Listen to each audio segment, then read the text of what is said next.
Sekali lagi shalom. Mari kita siapkan hati kita untuk memuji dan menyembah nama Tuhan. Apakah Bapak Ibu merasakan bahwa Tuhan Yesus baik selama 1 minggu ini? Amin. Berikan salam kanan kiri bahwa Tuhan itu baik.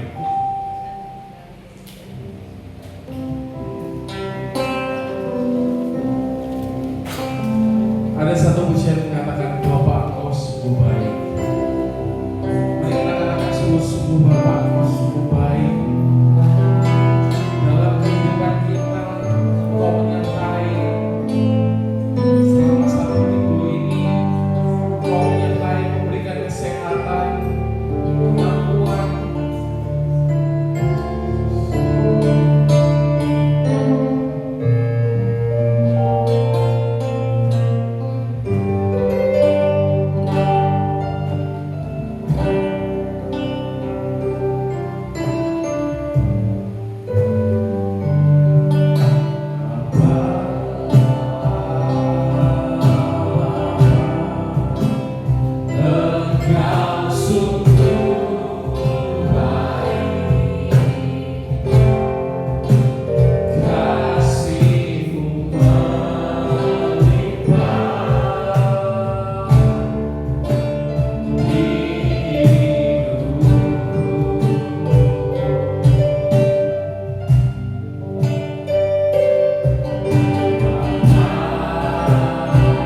buat hari yang kau tak habis-habisnya kasih dan rahmat-Mu. Selalu baru dan tak pernah terlambat pertolongan-Mu. Besar setia-Mu di sepanjang hidup. Sekali menaikkan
kami percaya Engkau akan hadir di tempat ini ya Tuhan, lawatan-Mu nyata di tempat ini ya Tuhan.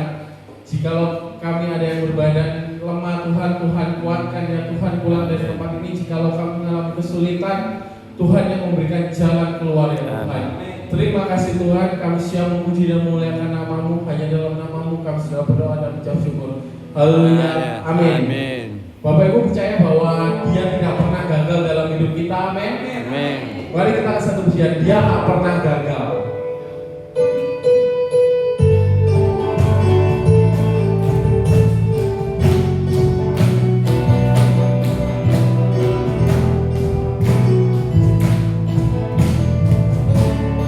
Katakan Dia tak pernah gagal. Dia tak pernah gagal.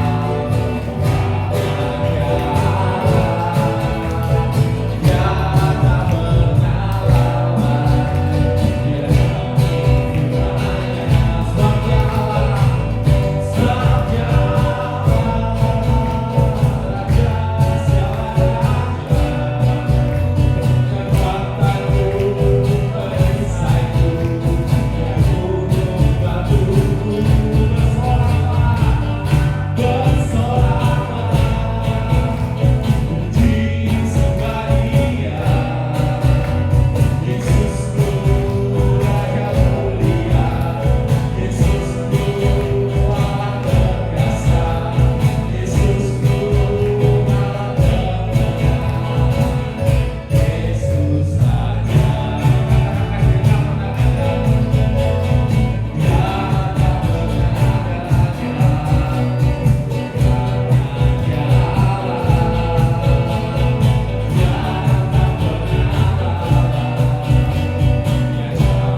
Puji Tuhan, Tuhan masih memberi kesempatan untuk senantiasa setia berbakti menikmati kasih anugerahnya. Memang Tuhan sangat setia bagi kita semua, bahkan kita yang seringkali tidak setia padanya. Tetapi sebagai teladan bagi kita, Tuhan sangat besar murah hati, sehingga sangat dapat kita kagumi karena kasih karunia-Nya. Biarlah pujian yang saya sajikan ini menjadi berkat bagi Bapak Ibu semua.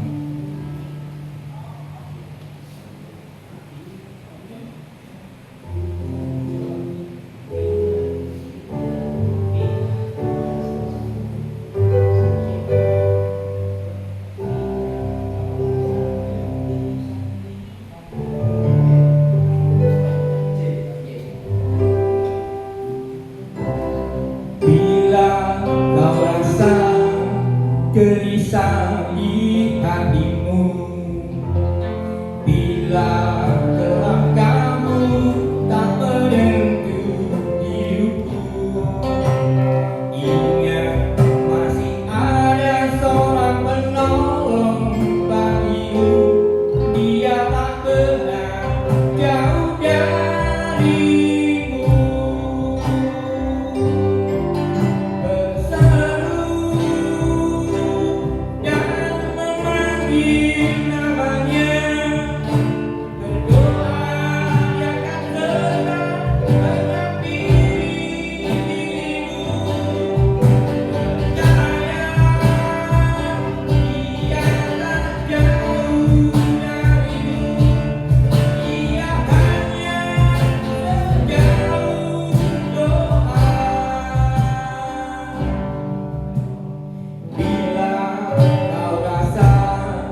Gelisah di hatimu bila langkahmu tak menentu hidupmu.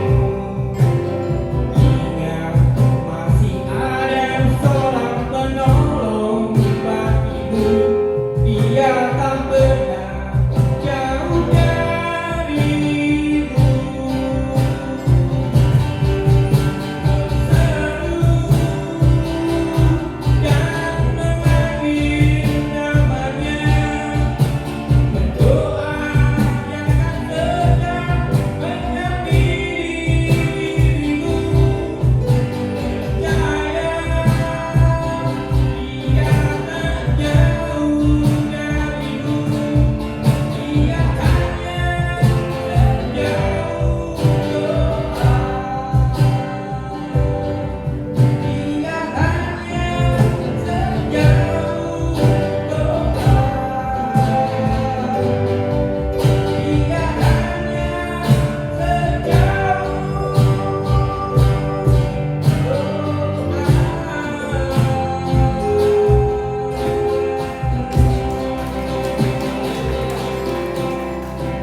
Sehingga apa yang menjadi beban maupun keinginan kita senantiasa diberkati Tuhan. Terima kasih atas kesaksiannya.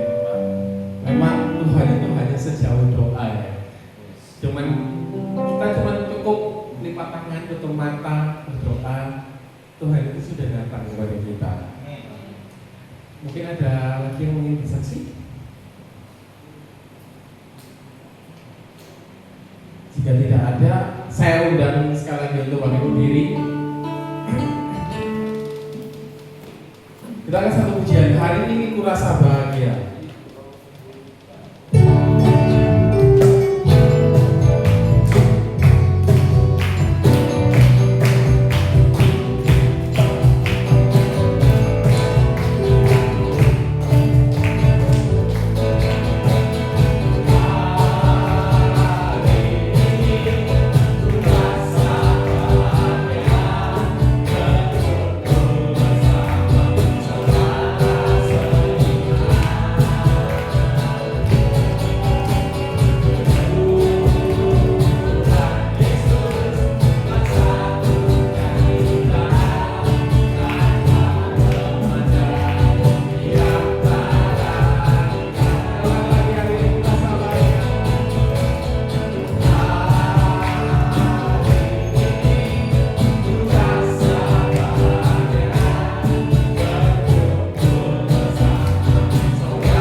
Mari kita siapkan persembahan kita yang terbaik.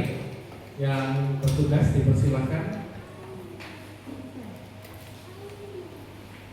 Mari kita siapkan hati kita untuk mendengarkan firman Tuhan.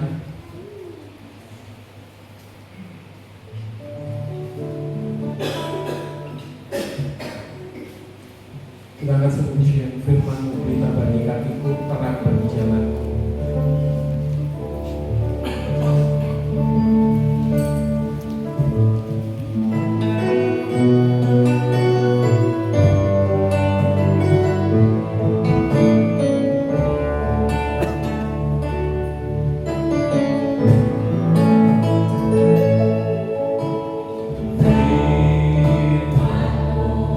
Kita bagi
Baik Bapak Ibu yang dikasihi Tuhan, sebelum kita masuk firman Tuhan, kita akan berdoa untuk anak kami. Bapa dalam Tuhan Yesus, terima kasih kembali kami ucap syukur saat ini dan jemaat di BMCM yang berkasih. Kembali kami boleh membangun ibadah ya Tuhan saat sore. Tuhan di hadapan Tuhan ada sekolah minggu Tuhan. Biarlah Tuhan berkati anak Tuhan di masa ini. Biar Tuhan memakai guru-guru sekolah minggu Tuhan mendidik mereka di dalam kebenaran firman. Biar sepanjang hidup dari anak-anak sampai remaja dewasa bahkan akan menjadi generasi-generasi Indonesia yang akan. Terima kasih Bapak Engkau berkati anak-anak Tuhan dalam proses kebenaran firman bersama guru Tuhan. Terpujilah Engkau Bapak, engkau syukur dalam nama yang kudus Tuhan Yesus Kristus. Haleluya. Amin. Nah, Bapak Ibu yang dikasihi Tuhan, kita akan menjawab firman Tuhan. Bapak kembali ke syukur saat ini, hamba boleh menyampaikan firman. Biarlah Roh yang kudus yang berbicara kepada siapa, memeteraikan firman, menorehkan dalam roh hati kami, supaya kami mengerti memahami kebenaran firman. Dia akan menuntun kehidupan setiap kami dari waktu ke waktu, hingga kami menjadi terang seperti firman yang diberikan dalam kehidupan setiap kami. Terima kasih Bapak, kami ucap syukur dalam nama yang kudus Tuhan Yesus Kristus. Haleluya. Amin. Bapak Ibu silakan duduk. Kalau sudah duduk.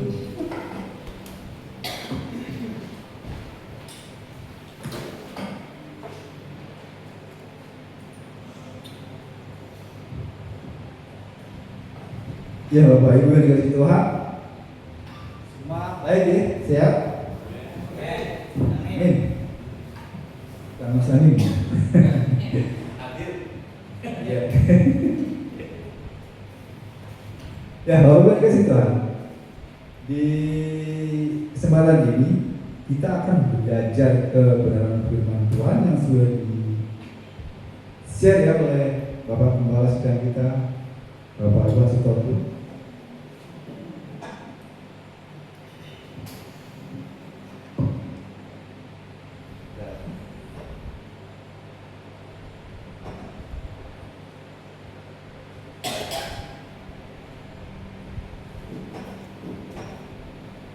Nah, di kesempatan ini kita akan belajar dari Injil Matius ya, pasal 13 sampai 16. Pasti ada ingat ya, perikopnya apa itu? Injil Matius pasal 5 ayat 13 sampai 16. Garam dan terang. Iya, betul. Nah, seperti tadi ya, firman-Mu berita bagi kakiku terang. Iya.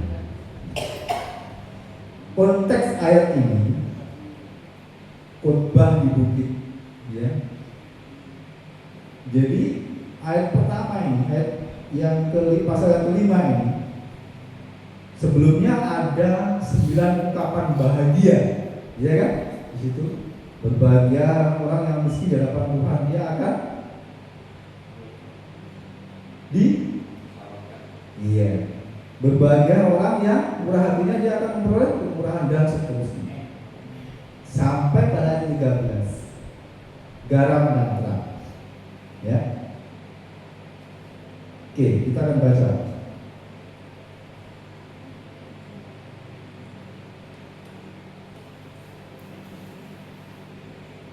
Garam dunia dan terang dunia, perikop ya, yang diberikan oleh Bahasa Alkitab Indonesia. 13. Kamu adalah garam dunia. Jika garam itu menjadi tawar, dengan apakah ia diasinkan? Tidak ada lagi gunanya selain dibuang dan diinjak orang. 14. Kamu adalah terang dunia. Kota yang terletak di atas gunung tidak mungkin tersembunyi. 15-nya, lagi pula tidak orang tidak menyalakan pelita lalu meletakkannya di bawah kaki, melainkan meletakkan di atas kaki dia.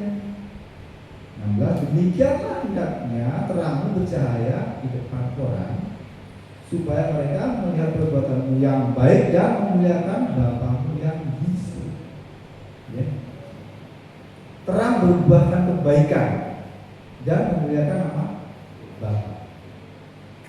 Kita beri tema atau perikop khotbah pada sore hari ini, judul ya, terang berbuahkan kebaikan dan memuliakan Bapa itu juga. Nah, Bapak Ibu yang kasih Tuhan, satu misal di rumah Bu Wina ada, Bu Wina bikin masakan enak, pinter masak, ataupun juga tentu ibu yang lain enak kalau masak.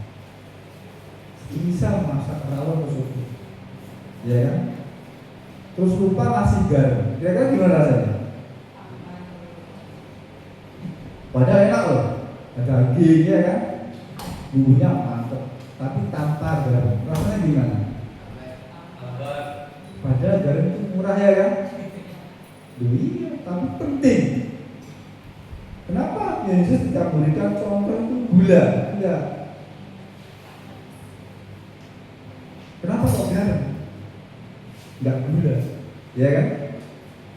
Karena coba kalau gula, kopi pahit ya, tambah gula jadi manis, ya kan? Karena gula itu memberi rasa, memang menjelaskan, tapi pahit kita gambarkan dengan kegelapan, ya, dikasih gula manis, tapi tetap ada pahitnya, bisa berbau. Kalau kopi kasih gula garam, mules. Iya, mules gak enak. Nah, makanya itu menggambarkan kamu adalah garam dan terang dunia. Nah, pada masa itu garam tidak seperti sekarang, garam meja yang halus itu enggak. Pada waktu zaman Tuhan Yesus, garam itu seperti kristal gitu ya. Dan lapisan yang asli itu membungkus kayak serbuk atau batu. Jadi begitu lapisan yang asin itu hilang, tinggal tawarnya, gak ada gunanya, dibuang, ya kan? Nah, garam juga berguna untuk mengawetkan, menahan kebusukan. Bahkan pada waktu itu, pada zaman Tuhan Yesus, garam juga untuk persembahan di bait Allah. Luar biasa garam. Masakan apapun, seenak apapun tanpa garam, tawar. Mau bubur Manado, mau cari cabai juga, cari cabai masuk rumah, tanpa garam gak ada rasanya. Hambar, tawar, ya. Begitupun dengan terang. Coba Bapak Ibu ya, di rumah matikan semua lampu, lalu jalan pada malam hari, kira-kira nunggu enggak? Kalau saya enggak, karena saya hafal. Kalau udah biasa, beda ya. Ini terkesih aja. Jadi betapa gelapnya kegelapan itu tanpa ada terang, ya? Enggak kelihatan. Ini meja, ini kursi apa? Enggak kelihatan. Karena gelap. Saya ini ya, lihat Bapak Ibu semuanya gelap, hitam. Itulah kegelapan. Mau Bapak Ibu bilang ganteng, cantik, gak bisa tetap hitam. Lebih jujur, iya kan? Jangan marah ya. Bercanda. Tapi itu kenyataan, itulah kegelapan. Dan ketika dalam suatu ruang yang gelap gulita, ada setitik cahaya lilin aja, baru dia kelihatan. Ada sarang laba-laba, ada sarang tikus, ya kan? Betul kan? Iya, itu kenyataan. Makanya Tuhan gambarkan jadilah garam dan terang. Ya. Lihat 13. Ya. Kamu adalah garam dunia. Jika garam itu menjadi tawar, dengan apakah ia diasinkan? Tidak ada lagi selain dibuang dan diinjak orang. Hal pertama yang perlu kita perhatikan, Tuhan mau kehidupan setiap kita menjadi garam.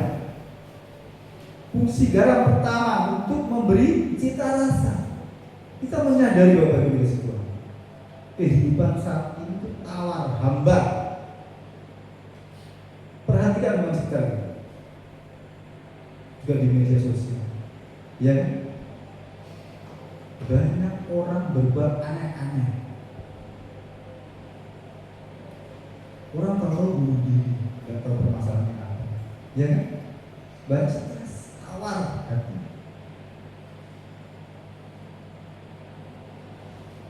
Ada orang tahu berkelahi, ya kan? Banyak orang mengolah yang lain, membuli yang lain. Itu tidak.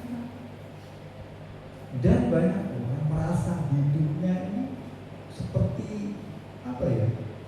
Boleh dikatakanlah nggak ada rasanya kalau masakan ini. Tawar tadi lah. Jadi banyak orang mencari kesenangan dunia, mencari hiburan dunia dengan hal-hal yang negatif. Coba sudah tahu minum mabuk berpoya-poya, pakai narkoba, itu berbahaya bagi kesehatan. Tapi banyak orang melakukan itu, bahkan artis-artis. Kita lihat banyak kasus penggunaan narkoba. Loh, padahal mereka orang pintar. Tidak hanya itu, ada. Padahal mereka saja bodoh kan, pakai narkoba. Saya dulu di situ, kan dulu bodoh. Padahal tahu itu rusak kesehatan. Bahkan sampai menjadi kan saya seperti ini, itu karena itu. Tapi kok ya banyak orang? Karena apa? Karena sebetulnya hasilnya tawar dengan kehidupan. Nggak ngerti harus bagaimana. Banyak orang seperti itu di dunia. Nah, Bapak Ibu ya, yang dikasih Tuhan. Kalau kita melihat kehidupan orang-orang korup, pada kalau mau jujur, kita makan normalnya 3 kali sehari ya. Sekali makan 1 porsi, kalau mungkin enak atau kurang nambah. Ya Mas Amin ya? Ya bisa 2 porsi. 1 pisah kita sehari berpenghasilan 100.000. Ya kan? Makan 3 kali. Kita olah cukup. Ya kan? Paling enaknya di tenggorokan aja. Ya kan? Di lidah. Maksud saya, lewat tenggorokan udah nggak ada rasa. Mau sate, mau soto, mau rawon, mau apalah sama. Ya. Bahkan kata Tuhan Yesus akhirnya dibawa ke jalan. Ya. Tapi kok banyak orang yang penghasilan 1 hari sudah 10 juta masih korup, masih mengumpulkan banyak harta. Padahal yang dimakan sama, cuma 1 piring, 2 piring, 5 piring meletus perutnya. Ya enggak? Nah itu karena hidupnya tawar, mereka bingung bagaimana. Kadang saking bingungnya, korup banyak duit kan. Pagi sarapan di Singapura, makan siang di Amerika, makan malam di Australia, pulang-pulang masuk rumah sakit, sampai jalan, pikirannya capek. Itu realita. Nah kita sebagai anak Tuhan itu untuk menggarami hal-hal dunia seperti ini. Karena dunia seperti ini kan tawar hati. Makanya kebanyakan kasih orang menjadi dingin, orang menjadi individualis, dirinya sendiri. Yang penting aku, terserah kamu mau apa. Ya kan? Coba perhatikan. Padahal Tuhan menciptakan manusia itu untuk saling menopang, saling membantu, saling menolong. Makanya katakan, kasihlah sama manusia seperti dirimu sendiri. Matius 22:39. Tapi itulah orang-orang dunia yang belum mengenal kasih. Nah, kita ini sebagai anak-anak Tuhan, sebagai orang pilihan Tuhan, disuruh menjadi garam dunia untuk memberi cita rasa kehidupan umat manusia di sekeliling kita. Paling tidak keluarga kita, keluarga besar kita, saudara kita, sahabat dekat kita, teman-teman kita. Garam berikan cita rasa. Lah kalau kita sendiri, mohon maaf, kalau kita sendiri udah kawan, bagaimana mencipta rasa pada sesama?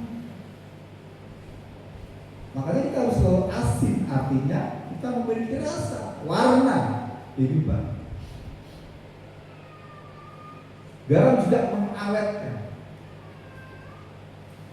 Garam juga satu pengawet, bahan awet yang alami. Nah, garam mengawetkan. Artinya begini, dalam kehidupan umat manusia yang jatuh ke dalam dosa, kalau kita katakan keras gitu ya, hidupnya mulai membusuk oleh kebinasaan. Karena dosa itu seperti kanker, virus kanker. Kalau dibiarkan dia akan berkembang makin besar hingga menjadi kanker ganas dan membunuh manusia. Dosa pun begitu, kalau dibiarkan, tidak dicegah, dia akan berkembang terus sampai akhirnya membinasakan manusia. Nah, fungsi garam yang mencegah kebusuk, mengawet, jadi bagian daripada sebagai orang-orang percaya Tuhan sebut kita adalah garam dunia, selalu beri cita rasa kehidupan umat manusia di sekeliling kita, apalagi sama anggota kita, keluarga besar, orang-orang terdekat. Kita juga mencegah dosa, kebusukan, dosa yang bisa membinasakan manusia. Bagaimana hal itu bisa terjadi? Kita tunjukkan bahwa pencegahan yang dilakukan oleh garam termasuk kita menunjukkan hal-hal seperti itu, gereja hidup memperhatikan. Nah, di dalam Injil Matius pasal 5 tadi ya, kadang ini kita bisa berbuat baik kepada orang yang bisa berbuat baik. Itu konsep orang dunia seperti itu, betul nggak? Orang dunia seperti itu akan berbuat baik kepada orang yang juga berbuat baik, tapi sulit, ya, dan tidak gampang berbuat baik pada orang yang berbuat kadang atau jahat pada kita. Itu realitas. Orang dunia mau memberi kepada orang yang juga bisa kembali memberi. Ya, artinya kayak saling tukar kata-kata gampangnya. Tapi Tuhan ajarkan bahwa kita yang Tuhan kehendaki dalam kehidupan kita untuk berbuat baik kepada siapapun, meskipun orang itu belum tentu bisa membalas kebaikan kita. Itu satu bentuk perbuatan yang Tuhan kehendaki. Karena kebanyakan orang-orang dunia yang tidak mengenal kasih itu hidup semau. Dalam arti mereka hidup menurut pikiran mereka sendiri dengan kesenangan hatinya. Yang penting aku puas, aku senang. Orang lain masa bodoh dan begitu. Akhirnya banyak orang tersesat karena hal itu. Hidupnya tidak menjadi berkat, tidak mengerti kasih. Pada kehidupan di dunia ini ada dua hal. Hidup mengasihi Allah atau mengasihi dunia, Allah atau mamon, gitu aja. Menjadi hamba Tuhan atau hamba mamon, hamba dunia. Kalau kita menjadi hamba Tuhan, hidup mengasihi Allah, harus melakukan apa yang Tuhan perintah. Kalau kita hanya berbuat baik kepada orang yang berbuat baik, apa bedanya dengan dunia? Ya, Tetapi Tuhan salah dan Tuhan ajar kepada kita, berbuatlah baik kepada musuhmu, doakanlah mereka. Itu yang Tuhan tekankan. Ya. Sebab kalau kita sama dengan orang-orang dunia, kita juga mengasihi, berbuat baik kepada orang yang hanya berbuat baik kepada kita. Sedangkan kepada orang yang sering mengecewakan kita, membuat kita kesel, kita acuh ke acuh. Ya, kita nggak ada bedanya dengan orang-orang dunia. Kita harus ada perbedaan dengan orang-orang dunia. Sebab garam tadi ya memberi cita rasa dalam kehidupan manusia, mencegah kebusukan. Artinya kita melandai kehidupan orang dunia yang notabene pada dasarnya hidup untuk dirinya sendiri atau mungkin juga kelompok keluarga. Coba perhatikan bencana alam yang ada di Sumatera Barat, Sumatera Utara dan daerah Istimewa Aceh. Kalau kita lihat dengar berita, kalau tahu dari atas itu gelondongan kayu turun terbawa air. Nah, masyarakat di bawah nggak tahu, ternyata hutan di atas gundul sudah. Ya, yang menebang siapa? Yang pasti orang berkepentingan yang memiliki kuasa. Coba kalau rakyat biasa nebang, dapat satu potong aja udah ditahan. Dia itu bergelondong terus ke bawah. Nah, mereka rakus, tidak memikirkan orang lain. Nah, yang di bawahnya begitu ada bencana berdampak, itulah orang-orang dunia. Makanya Rasul Paulus tegaskan kepada kita dalam Roma 12 ayat 2. Dan janganlah kamu menjadi serupa dengan dunia ini, tapi berubah oleh pembaharuan budimu. Itu pembaharuan pengertian tentang pikiran dan perasaan seperti Allah yang terdapat dalam Kolose pasal 3. Jadi kita diubahkan oleh pembaharuan. Kita punya pikiran dan perasaan seperti Kristus, supaya kita mengerti apa yang baik, yang berkenan pada Allah dan yang sempurna. Itu satu bentuk ibadah yang kita saja. Kita percuma kita berdoa, rajin ke gereja, baca firman, tapi yang sekilas.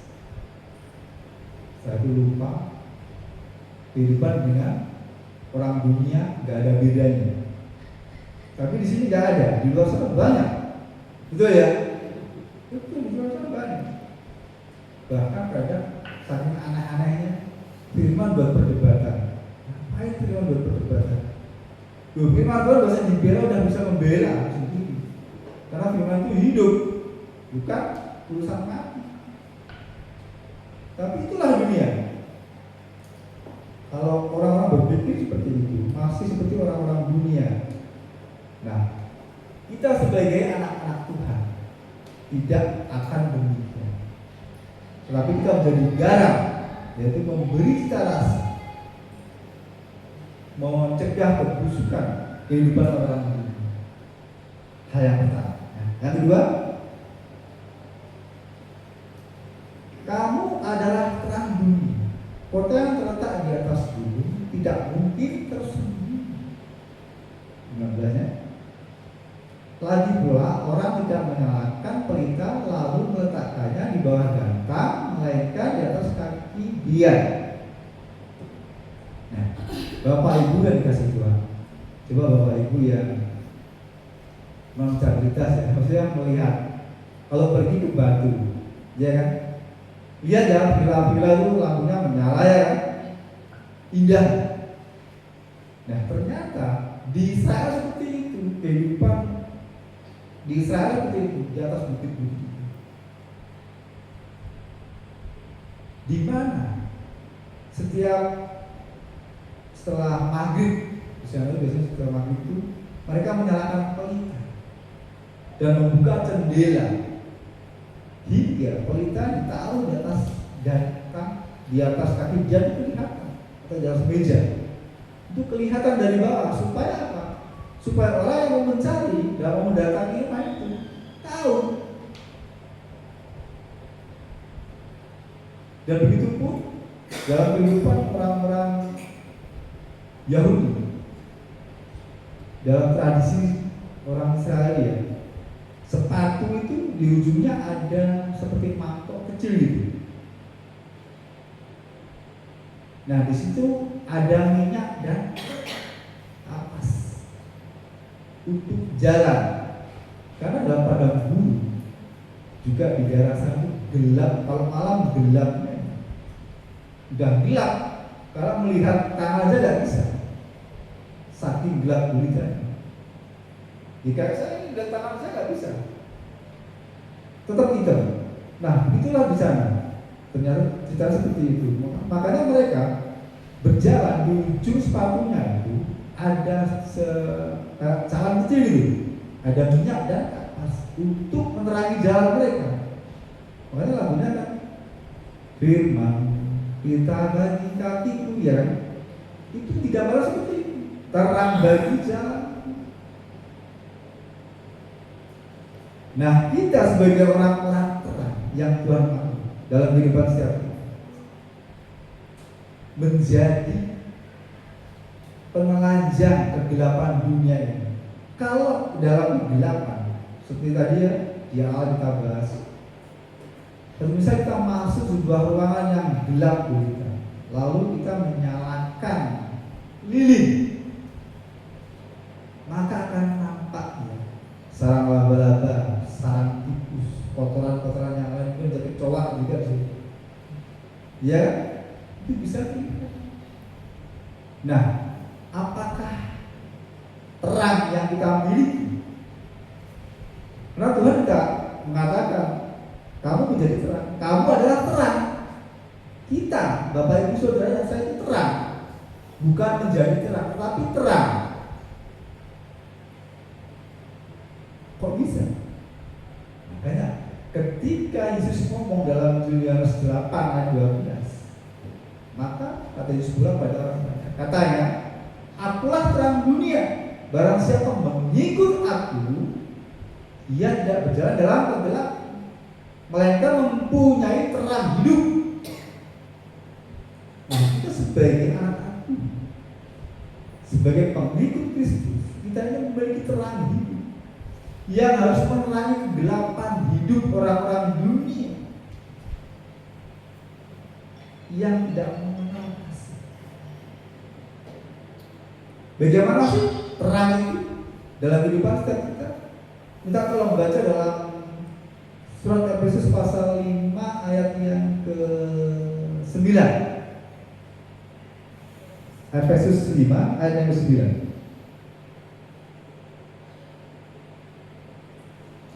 Surat Efesus, di Sumat Efesus ya, tulisan Rasul Paulus.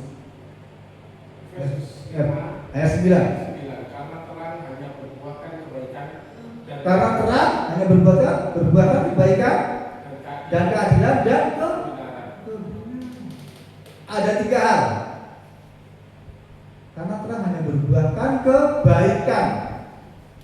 Kita tahu ya kebaikan. Apa sih kan? Tuhan tadi kebaikan dalam kehidupan kita. Melakukan hal yang baik yang tidak sama dengan dunia. Orang dunia melakukan kebaikan, ada motivasi, ada tendensi. Betul nggak? Banyak orang dunia berbuat amal kebaikan, amal soleh, membagi, juga berkat dan sebagainya. Tujuan mereka untuk mencari pahala, perkenanan kepada Allah dalam tanda kutip. Tetapi anak Tuhan beda. Kita berbuat baik karena Tuhan terlebih dahulu telah melakukan kebaikan kepada kita. Dan Tuhan mengajarkan kita berbuat baik. Jadi motivasinya beda. Kita berbuat baik, orang mau berbuat jahat sama kita biarin. Yang penting kita masih berbuat baik. Kalau orang dunia kan mereka berbuat baik. Nah, yang setelah berbuat baik, ya kan, tapi nggak dapat apa-apa, malah mungkin dapat hal yang buruk. Ya sudah, berhenti, mereka nggak mau lagi berbuat baik pada orang. Tapi kita nggak boleh. Tuhan mengajarnya kepada kita. Kita tetap berbuat baik meskipun pada kita dijahati orang. Karena Tuhan ajarkan, berdoalah bagi musuh. Itu di Matius pasal 5 ayat yang ke mulai 40 sampai 43. Itu Tuhan ajarkan seperti itu. Karena kebaikan yang kita lakukan itu tujuannya untuk bukan untuk kita sendiri. Ada pemisahan antara kebaikan dengan orang-orang dunia lakukan dengan kebaikan yang kita lakukan. Sebab ketika kita berbuat baik tanpa motivasi, artinya kita melakukannya untuk Tuhan. Kita melakukan hal yang terkecil, memperhatikan. Misal kita baca Pak Jeffrey ya, kalau Matius itu memperhatikan ibu-ibu oma ya, yang mungkin datang gereja ya karena faktor usia, tapi dijemput datang ke gereja, itu perbuatan baik. Ya, itulah kebaikan yang dilakukan. Maka ketika kita melakukan hal yang terkecil di antara yang lemah, itu kita sudah melakukannya untuk Tuhan. Karena kalau kita melakukan hal yang baik, yang berbuat baik pada orang-orang yang satu misal pasti bisa membalas kebaikan yang kita lakukan. Itu pasti ada motivasi di balik. Tetapi ketika kita melakukan hal yang baik kepada orang yang belum tentu bisa membalas kebaikan kita, itu beda rasanya. Dan bisa kita memberi kepada seorang yang orang itu dan mungkin bisa kembali memberikan kepada kita karena keterbalasan, karena keadaan. Tetapi kalau kita konsisten dan kita terus memberi, terus membantu, nah itu hal yang baik yang Tuhan ajarkan seperti itu. Maka Bapa kita di surga yang tersembunyi akan membalas kebaikan kita. Itulah kebaikan orang-orang terang. Beda dengan kebaikan orang-orang keadilan. Kata adil itu tidak membedakan. Artinya keadilan seperti yang Tuhan kerjakan. Tuhan itu adil. Bagaimana dia? Tuhan mengizinkan orang jahat dan orang baik menikmati matahari. Tuhan mengizinkan orang benar dan orang berdosa untuk menikmati hujan. Itu keadilan. Tetapi ada upah di balik itu. Nah, terang yang berbuahkan kebaikan dan keadilan, itu yang Tuhan berikan. Ya kita harus melakukan apa yang baik. Mau kita berbuat baik pada orang jahat tapi kita dijahati, ya nggak masalah. Dan yang penting tetap ada dalam kebenaran. Karena kadang kita berbuat baik tanpa tahu akan kebenaran juga belum tepat. Meskipun itu kebaikan, belum tentu itu benar. Contohnya bagaimana? Saya begini. Nah, ada orang yang kebiasaannya buruk, ya kan? Misal malas, orang malas lah, orang malas. Tapi kita kasihan. Mungkin dia itu saudara kita atau keluarga kita. Orangnya malas tadi, tapi karena kita kasihan dan itu keluarga kita, kita terus menolong. Bisa kita memberikan uang karena kita punya, karena kita mampu, boleh. Tetapi karena pemberian kita orang menjadi malas, Itu kan nggak bener. Iya kan? Lu kata firman kan, janganlah makan yang tidak mau bekerja. Karena kita harus tahu kebenaran dalam melakukan keadilan dan kebaikan. Itu yang Tuhan berikan. Yang lebih penting adalah gimana kita melakukan kepada orang yang paling lemah. Sebab apa yang kita lakukan tanpa kita meminta, tanpa kita mengharapkan kembali balasan kebaikan yang kita berikan, itu kita melakukannya itu. Dalam Injil Matius pasal 25-40, kita tolong Mas Dada dibacakan. Injil Matius 25 ayat 40.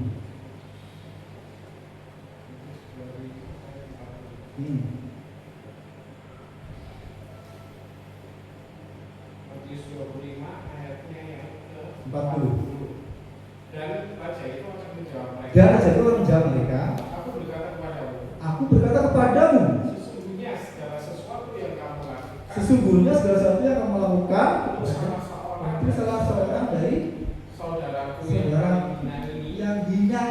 kamu telah melakukannya untukku. Nah, kamu telah melakukannya untukku, kata raja. Raja ini digambarkan oleh Yesus adalah Allah. Nah, dia sebelumnya itu kan Yesus ngomong, raja itu ngomong, ketika aku dalam penjara kau mengunjungi aku, ketika aku sakit engkau mengunjungi aku, ketika aku lapar engkau memberi aku makan. Makanya muridnya bertanya, Guru, kapan aku melakukan hal itu? Sesungguhnya ketika kamu melakukan kepada salah satu dari saudara yang hina ini, kamu telah melakukannya. Firman Tuhan jelaskan. Jadi Bapak Ibu kasih Tuhan, seperti tema kita saudara, ya, terang berubahkan kebaikan untuk memuliakan nama Bapa. Tujuan seperti itu. Jadi apapun yang kita lakukan sebagai anak-anak terang, kita lakukan. Nah, di ayat 16, demikianlah hendaknya terangmu bercahaya di depan orang, supaya mereka melihat perbuatanmu yang baik dan memuliakan Bapamu yang di surga. Nah, terkadang ada kesalahpahaman dalam hal ini dibandingkan dengan Injil Matius pasal 6 ayat yang ke-3 dalam memberi sedekah, ya. Apa yang dilakukan tangan kananmu janganlah diketahui tangan kirimu, ya kan? Artinya ada yang mengartikan kita berbuat baik tidak boleh ditunjuk-tunjukkan pada orang lain. Tetapi ayat 15, ada ayat 16 dikatakan, demikianlah hendaknya terangmu bercahaya di depan banyak orang. Apakah kontra ayat ini? Tidak. Terang berbicara tentang suatu hal yang menelanjangi kegelapan, melenyapkan, menghilangkan, memusnahkan kegelapan. Nah, kegelapan dunia ini banyak. Bukan hanya orang tidak berbuat baik saja, tapi banyak hal yang dosa, tipu muslihat, ketakutan, kekhawatiran, itu termasuk bagian daripada kegelapan. Tipu muslihat ini rasa takut, rasa khawatir, iri dengki, itu bentuk-bentuk tipu muslihat kegelapan yang iblis beri. Tidak pelanggaran moral seperti membunuh, merampok, tidak hanya itu. Hal kecil itu bentuk kegelapan yang iblis beri. Nah, makanya dalam ayat 16 ini dikatakan, demikianlah hendaknya terangmu bercahaya di depan banyak orang. Artinya kita memperlihatkan apa yang Tuhan ajarkan, yaitu kasih. Pada dasarnya seluruh firman Tuhan adalah bagaimana kita sebagai terang dunia seperti yang Tuhan inginkan, itu menunjukkan kasih seperti yang Tuhan ajarkan kepada kita. Bagaimana memperhatikan sahabat kita, saudara kita, keluarga kita yang mungkin dalam kegelapan perjalanan hidupnya. Karena kalau kita jujur, banyak juga orang yang keluar masuk gereja tapi nggak ngerti kebenaran firman Tuhan. Iya nggak? Itu betul. Saya dulu keluar masuk gereja pelayanan, oke. Apalagi masih muda, masih umur belasan, 20-an, masuk gereja rajin, apalagi kan anak-anak muda gaya keren gitu, kayak keren-kerenan lah. Tapi hanya sebatas di luar saja, hidupnya nggak jelas, minum mabuk, pekerjaan apa pun ada. Nah, sekarang pun banyak mungkin nggak melakukan hal seperti itu, tapi ya mungkin hidupnya beda. Pelayanan di gereja itu juga rohaninya. Kalau kita melihat kasus di Surabaya, di Blitar, ya ironis, hamba Tuhan 20 tahun selingkuh dengan BR-nya. Oh, bukan ngerti firman gitu. Hah? Gila kok 20 tahun. Gila sehari gak mau 20 tahun.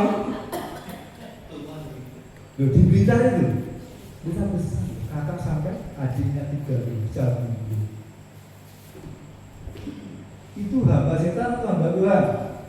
Kalau saya ketemu itu hamba setan, itu hamba Tuhan. Tuhan masa suci. Tapi itu banyak terjadi. Nah, kita sebagai anak-anak terang memberikan contoh terang ini loh. Yesus itu ngajarnya begini, enggak begitu. Itu yang harus kita tunjukkan sebagai tujuannya supaya nama Bapa dipermuliakan. Arti kalau kita sebagai orang Kristen kita enggak benar. Orang bilang ngomong Kristen anak Yesus kelakuan. Coba kita kayak wedus. Maaf, kasar ya. Tapi orang bilang bisa berani begitu. Anak Yesus kok ngomong kelakuan. Kedua, gak beda nih. Ya, kalau ketemu pacarnya wah enak sudah tinsuk gitu. Minta maaf. Kadang seperti itu ada. Nah, hal itu kita telanjangi dengan terang apa yang Tuhan ajarkan. Itu yang Tuhan mau. Nah, Bapak Ibu dikasih Tuhan. Mari dari 3 hal ini kita sebagai memberi cita rasa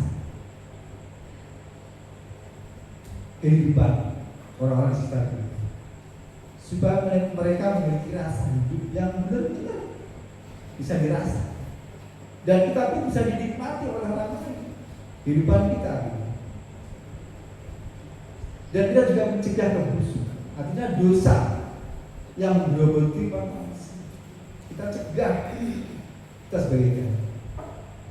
Dan yang kedua, kita menjadi terang, menelanjangi kegelapan, hal-hal dosa yang dilakukan orang-orang ini.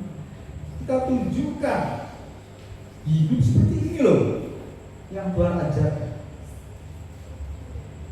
Tentu kita semua sudah tahu. Dari mana kita tahu? Ya, kita harus belajar terus kebenaran firman Tuhan, baca dengan firman Tuhan setiap hari.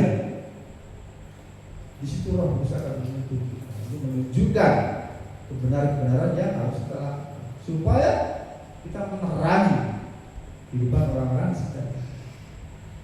Dan terakhir, jangan disembunyikan, karena banyak orang berbuat baik di gereja. Kalau di gereja ini ya, bisa di gereja itu kan ada orang baik ngumpul di sini. Satu bisa di gereja ini terang ya. Kita pasang 100 watt, 10 panas ya. Satu bisa lawannya begini enak, Wina. kita kasih garam setengah kilo. Nah, itu stroke. Kebanyakan garam stroke, betul itu. Jadi kita jadi garam di sana di gereja sana, tapi di luar sana, jadi terang pun di belakang sana. Iya kan? Supaya mereka melihat perbuatan kita yang baik dan memuliakan Bapa kita di surga. Itu yang Tuhan kita. Nah, mari Bapak Ibu kita kasih Tuhan kesimpulannya pada sore hari ini. Terang berbuahkan kebaikan dan mempermuliakan Bapa kita di surga. Tuhan, kita sebagai orang-orang percaya yang hidup berlandaskan kasih Kristus, hidup dalam kebenaran firman Allah yang hidup, yaitu Yesus Kristus Tuhan kita. Sebagai terang dunia, kita pun menjadi terang dan garam untuk kehidupan, untuk memberi rasa kehidupan, untuk menerangi kegelapan dunia yang berjalan menuju kebinasaan. Kita bawa terang dalam kehidupan manusia supaya semua orang boleh dimenang untuk kemuliaan Bapa kita yang surga. Puji nama Tuhan, kita akan berdoa. Bapak, terima kasih atas syukur sore hari ini. Hamba berbicara, Roh yang Kudus akan terus berkata-kata dalam setiap hati untuk menjelaskan, untuk firman-Mu supaya jadi rema dalam kehidupan setiap hari. Keterbatasan hamba itu sebagai manusia, tetapi kuasa Roh-Mu yang kudus tak terbatas, terus membawa kami dari waktu ke waktu malam perubahan seperti apa yang Tuhan tidak. Tolong kami Bapak. Terima kasih. Terima kasih. Ucap syukur kepada Tuhan saat sore malam. Dalam nama yang kudus Tuhan Yesus Kristus kami berdoa. Haleluya. Amin.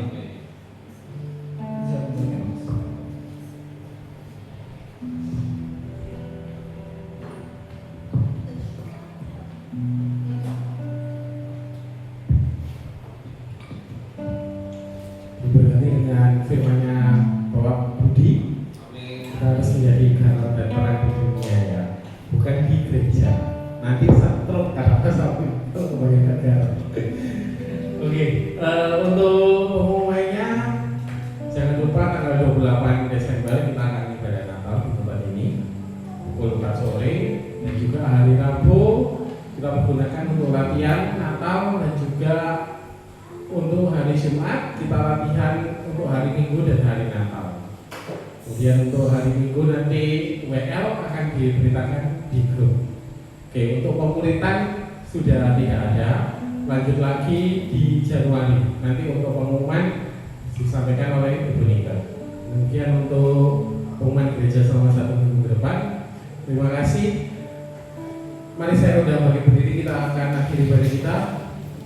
Kita akan pujian bagi Dia segala pujian. Segala pujian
puji Tuhan, kita akan kembali berdoa. Bapa, kembali kami ucap syukur saat sore dan malam hari ini Tuhan. Terima kasih Tuhan, ibadah raya telah selesai, dan biarlah Tuhan setiap kami Tuhan ajarkan, Tuhan mampukan menjadi garam dan terang dalam kehidupan kami, supaya keberadaan kami menjadi cita rasa, memberi rasa dalam kehidupan sekeliling kami Tuhan, baik keluarga kami, saudara kami, sahabat kami. Dan kehidupan kami menjadi terang Tuhan, untuk menuntun kehidupan orang lain Tuhan ke dalam jalan kebenaran. Terima kasih Tuhan, terima kasih Tuhan. Kami berdoa untuk segenap sidang jemaat ini Tuhan. Dalam jalan hidup kami Tuhan, paling bergumulan hidup Tuhan, campur tangan Tuhan, tolong setiap kami. Yang lemah Tuhan kuatkan, yang sakit Tuhan jamah Tuhan sembuhkan, Tuhan pulihkan. Yang paling kekurangan Tuhan cukup. Kami percaya Tuhan, Engkau memelihara kehidupan setiap kami. Terima kasih Bapak, terima kasih. Bersyukur dengan Tuhan, Engkau setiap pelayanan Tuhan depan Tuhan terus memakai setiap kami, kehidupan kami, untuk menjadi berkat bagi banyak orang. Terima kasih Tuhan, sebanyak nama Tuhan berkemuliaan. Juga kami berdoa untuk Bapak Ivan Sutopo Tuhan, Bapak Gembala kami yang ada di Melbourne Tuhan. Tuhan berkati hidup pelayanan bersama ibu dan juga anak-anak dan sedang jemaat di sana. Juga sedang jemaat GPN di seluruh Indonesia, juga di Australia Tuhan berkati. Para pengurus, para gembala-gembala, Bapak mereka. Terima kasih Bapak. Kalau Bapak juga berdoa di Bapak Tuhan, kasih bersama ibu, anak, menantu dan cucu Tuhan yang ada di Australia maupun di Singapura Tuhan memberkati. Bapak Iwan kasih bersama ibu dalam kesehatannya di masa sepuh bersama menantu dan cucunya Tuhan memberkati. Terima kasih Bapak, terima kasih. Jika sudah Engkau, kalau Bapak kami juga berdoa Tuhan untuk bangsa Indonesia Tuhan, terutama saudara kami Tuhan yang ada di Sumatera Barat, Sumatera Utara Tuhan, dari Sumatera Aceh yang mengalami musibah bencana alam Tuhan. Tuhan berikan kekuatan Tuhan, menyembuhkan Tuhan, memberi penghiburan dan kekuatan. Terima kasih Tuhan, terima kasih. Kepada Tuhan syukur Tuhan, Tuhan berkati para pemimpin negeri ini Tuhan. Beri mereka hati yang takut akan Tuhan, supaya para pemimpin negeri kami Tuhan, dari atas sampai ke bawah Tuhan, memikirkan kesejahteraan rakyat Indonesia Tuhan. Sebab kesejahteraan negeri ini juga kesejahteraan umat bangsa di jalan. Terima kasih Bapak kepada lengkap. Bapak Ibu dikasih Tuhan arahkan hati. Mari kita terima berkat daripada Allah Bapa. Tuhan memberkati engkau dan melindungi engkau. Tuhan menyertai engkau dengan wajahnya dan berikan sukacita. Tuhan mengarahkan wajahnya kepada dan berikan damai sejahtera. Sukacita daripada Allah Bapa. Cinta kasih putra tunggalnya Yesus Kristus Tuhan kita, serta persekutuan dengan Roh yang Kudus menyertai kita saat ini sampai selama-lamanya. Apa yang kau kerjakan dalam takut akan Tuhan, senantiasa Tuhan bagi berhasil. Kita dalam semua berkat bersama-sama katakan Amin. Dari minggu Tuhan memberkati.